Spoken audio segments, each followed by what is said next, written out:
Hoje eu estava atendendo uma paciente enquanto eu realizava o teste ergométrico.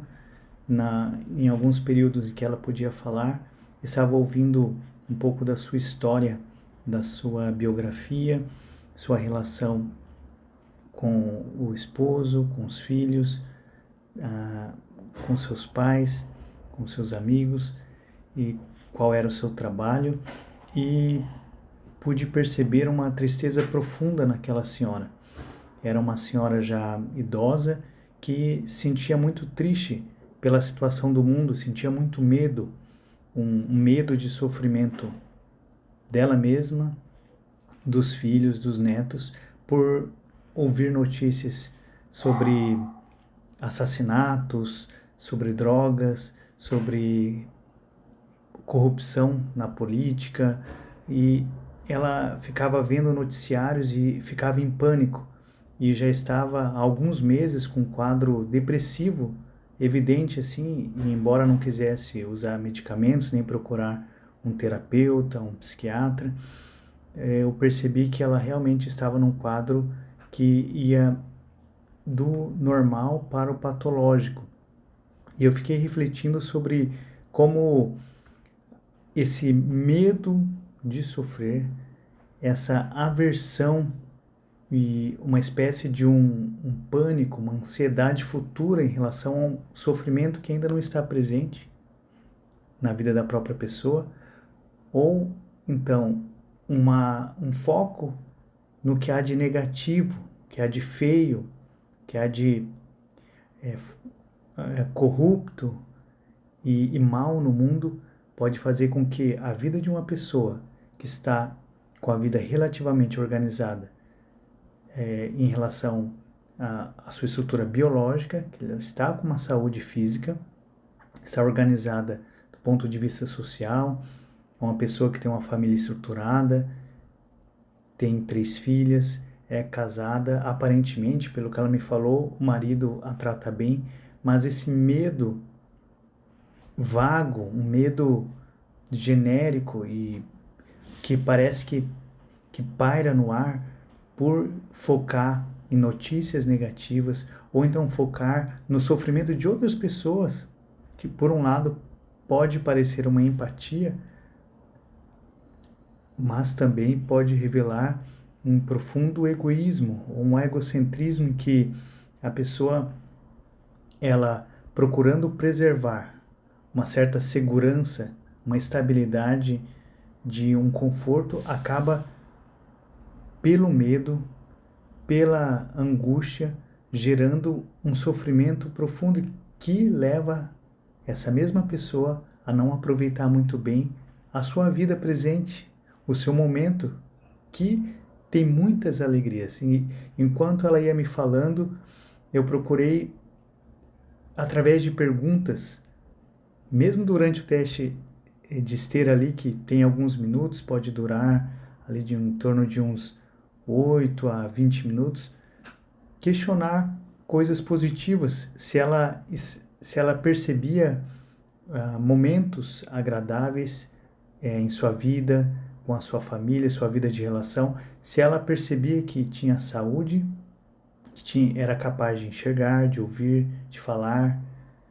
de sentir o gosto de uma comida, o olfato, se ela era capaz de ver a felicidade das filhas e de suas netas, e ela começou a ter um olhar mais positivo para a vida, e a gente, através de perguntas, sem procurar fazer afirmações que invadisse também a sua maneira de pensar, através de perguntas ela foi dando conta de que há muitas coisas positivas. E aí, durante a nossa conversa, eu comentei com ela que também, muitas vezes eu passo por isso, e se nós formos focar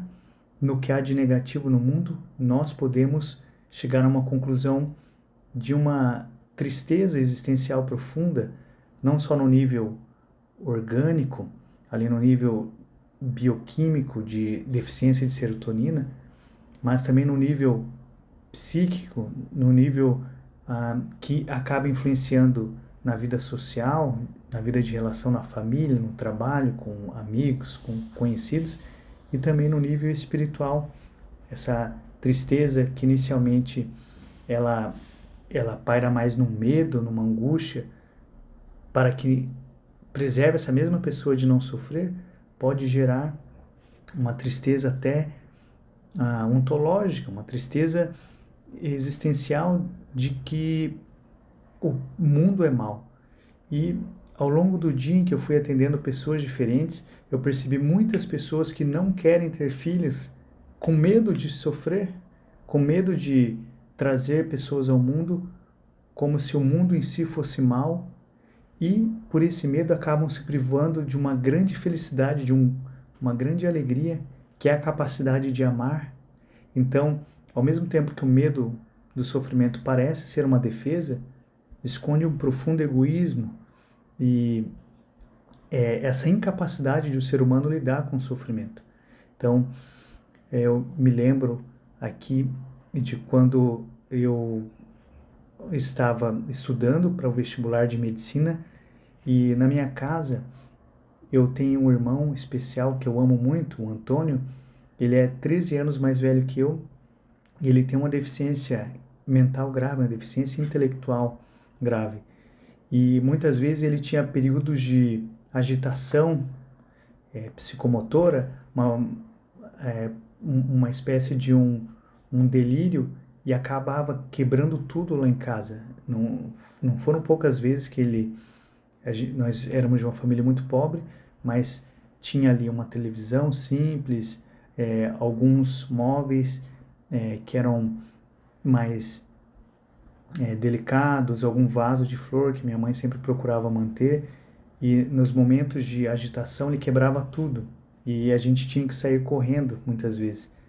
Hoje em dia, há muitos anos, ele se encontra estável, graças a bons psiquiatras também, graças a Deus, que ele tem se mantido com uma boa resposta à terapêutica, né, de medicações que são antipsicóticas. Mas o fato é que eu me percebia ali num dilema, tinha pouco tempo para estudar e não tinha lugar onde estudar na minha própria casa. Ele também fumava muito, ainda bem que parou de fumar. E embora eu respeite muito a opinião de quem queira fumar, me fazia mal. Eu ficava com falta de ar com aquele ambiente de cigarro, um ambiente de muita agitação. Ele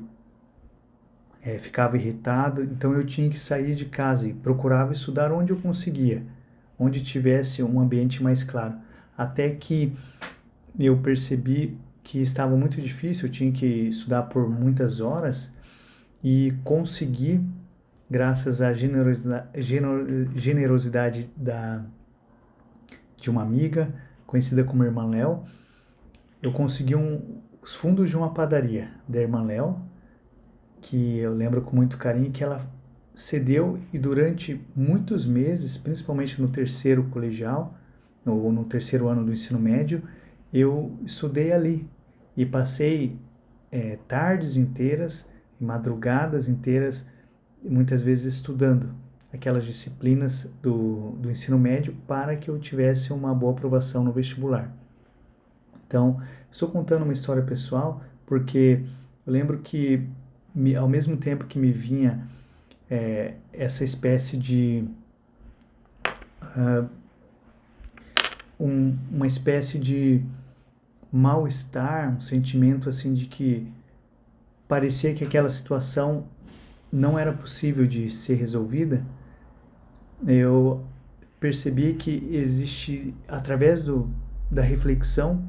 eu poderia usar aquela dificuldade como uma oportunidade. Ao invés de apenas me lamentar pela minha situação e dizer que seria impossível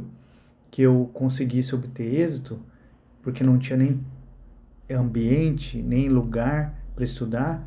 procurei, através de conversa com amigos, através de falar da minha situação, eu consegui um lugar para estudar, e assim obtive êxito. Ali na época, consegui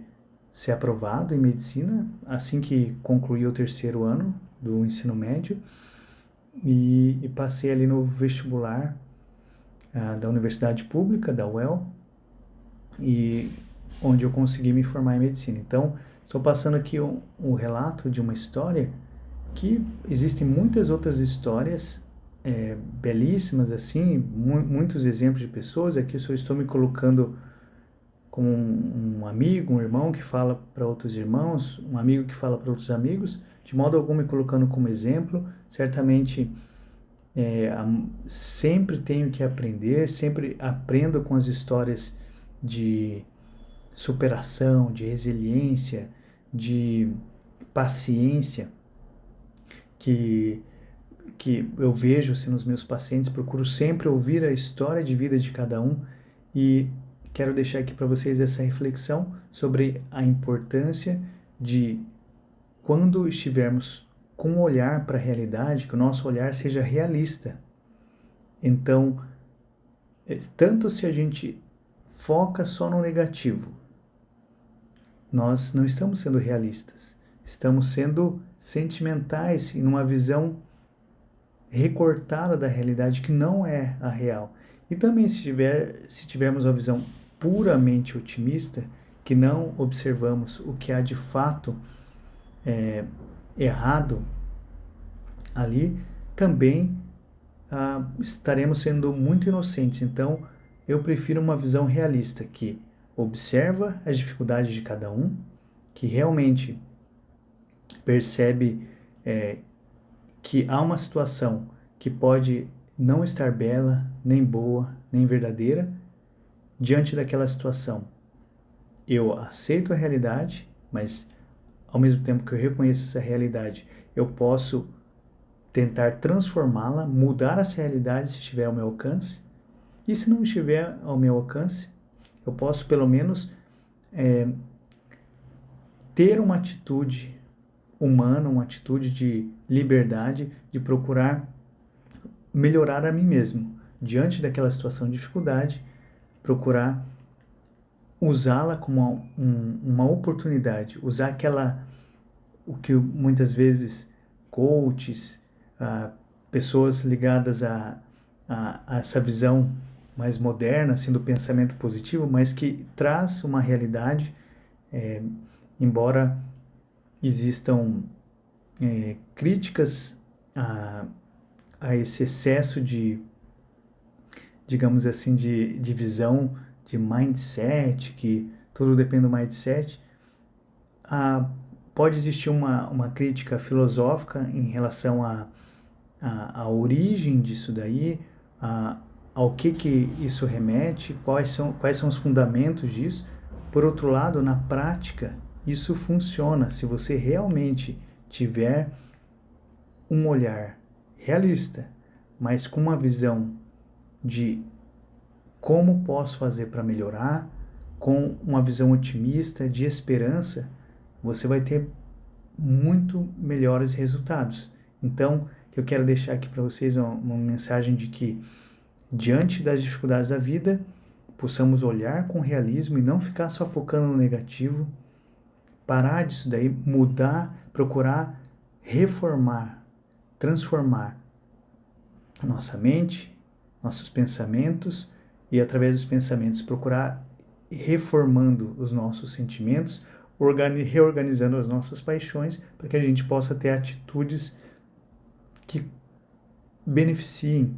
que não só do ponto de vista prático tenham resultados positivos para você ganhar dinheiro, para você ter melhores relacionamentos, ou você ter mais sucesso profissional, crescer de alguma forma um prestígio profissional, ou obter qualquer outro tipo de vantagem pragmática, mas para que você, do ponto de vista da essência, do ser, do ponto de vista da sua personalidade, você possa crescer em profundidade, em maturidade, em qualidades humanas, em virtudes, e você possa ser uma pessoa melhor, independente do resultado externo. Que você sendo uma pessoa melhor, o resultado externo vem como uma consequência. independente dos resultados externos, mesmo que durante a vida aparentemente você não seja um exemplo de sucesso em todas as áreas, como muitas vezes ouvimos, mas você de fato será um sucesso no que há de mais importante, que é no ser, que é na sua personalidade, na sua alma, como é entendido não só do ponto de vista religioso, espiritual, mas também muitos filósofos já falavam dessa existência da alma humana, que é mais do que a alma vegetal, mais do que a alma animal, a alma vegetal que consegue, através de uma alquimia, transformar-lhe, tem reações químicas, ela transforma a energia do sol, da água e dos nutrientes da terra em algo novo. Isso seria uma alma vegetal que tem um princípio de vida, uma alma animal, por exemplo, que além de tudo isso tem movimentos, tem sentimentos, paixões, umas tendências humanas que lembram muito as nossas tendências no dia a dia. Desculpe, esses sentimentos animais lembram muito os sentimentos humanos, e nós temos uma alma espiritual, que é essa alma que faz com que nós tenhamos capacidade de compreender a essência das coisas diante de um fato. Você olha, por exemplo, a realidade de uma árvore, você capta a essência das árvores, embora nem todas as árvores sejam iguais. Então você é capaz de captar a essência das coisas. Então a inteligência, através de operações da memória, imaginação, do sentido comum, essa capacidade de articulação da realidade, ela consegue captar essências. E a vontade humana, que é o que move realmente as ações humanas, ela, se guiada pelo que há de mais nobre no ser humano, que é pela inteligência, que vai fazer com que as pessoas tenham escolhas boas, escolhas prudentes, o ser humano pode atingir o que há de mais interessante, o que há de mais humano em si, que é essa perfeição, na medida do possível, de cada ser humano, mas cada vez mais um grau elevado de virtudes, de qualidades humanas, de bondade, de verdade, de autenticidade no seu ser interior, inclusive de beleza, está certo? Então é isso que eu queria deixar para vocês. Vamos procurar converter as nossas dificuldades em oportunidades. Como dizem por aí que o pessimista vê em toda oportunidade uma dificuldade e o otimista vê em toda dificuldade uma oportunidade. Possamos ser realistas no sentido de olhar para a realidade, não focar no que há de negativo, e olhar de fato que há muitas coisas positivas e diante da realidade termos esse otimismo bom, que não é esconder ou digamos, não considerar o que há de negativo, de mal, mas é de focar no que há de bom e o que eu posso fazer diante dessa realidade, seja através de transformação dessa realidade, e se não estou transformando o externo, que pelo menos eu possa amadurecer e transformar o ambiente interno. Obrigado e até logo.